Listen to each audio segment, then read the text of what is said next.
एक छोटा सा गांव था, बिजलपुर। हरी भरी जमीन, लेकिन लाइफ आसान नहीं था। गांव में एक किसान रहता था, रामू। बहुत मेहनती और ईमानदार। सूरज उगने से पहले ही खेतों में चला जाता, पर किस्मत को कुछ और ही मंजूर था। बारिश ने धोखा दिया, फसल बर्बाद हो गई। रामू कर्ज में डूबता चला गया। उसकी पत्नी सीता हमेशा उसका साथ देती। उनके 2 बच्चे थे, छोटू और मुन्नी। दिन मुश्किल होते जा रहे थे। साहूकार का कर्ज बढ़ता ही जा रहा था। रामू परेशान रहने लगा। अपने परिवार को कैसे संभाले, यही चिंता उसे खाए जा रही थी। एक दिन वह खेत में हल चला रहा था। अचानक हल किसी चीज से टकराया। उसने पास जाकर देखा तो एक लकड़ी का संदूक दिखा।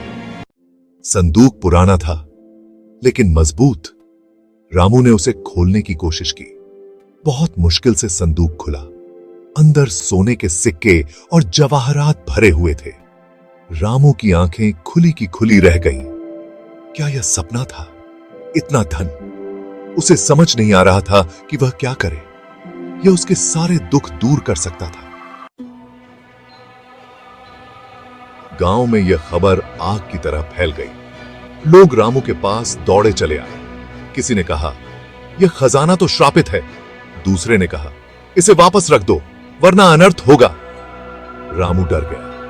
क्या सचमुच यह खजाना श्रापित था? उसे अपने परिवार की चिंता सताने लगी। कहीं इस खजाने की वजह से उन्हें कुछ हो न जाए। रामू के मन में साधु बाबा की बात घर कर गई। एक तरफ था धन दौलत का लालच, दूसरी तरफ उसका परिवार और ईमानदारी। रात भर रामू सो नहीं सका। वह समझ गया था कि उसे क्या करना है। अगली सुबह उसने वह खजाना वापस उसी जगह दबा दिया। गांव वालों ने जब यह सुना तो वे हैरान रह गए। कुछ ने कहा, रामू पागल हो गया है। लेकिन रामू के मन को शांति मिली थी। उस साल बारिश अच्छी हुई। रामू की फसल लहलहा उठी। धीरे धीरे रामू का कर्ज कम होने लगा। रामू ने फिर कभी पीछे मुड़कर नहीं देखा। उसकी ईमानदारी ने उसे सोने से भी कीमती चीज दी थी। उसे मिला था सुकून, संतोष और अपने परिवार का प्यार। गांव वालों ने भी रामू की ईमानदारी से बहुत कुछ सीखा। यह कहानी हमें बताती है कि सच्चा धन पैसों में नहीं होता।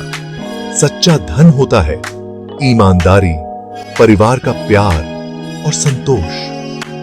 रामू ने त्याग का रास्ता चुना और उसे खुशी मिली, क्योंकि ईमानदारी और परिवार के लिए त्याग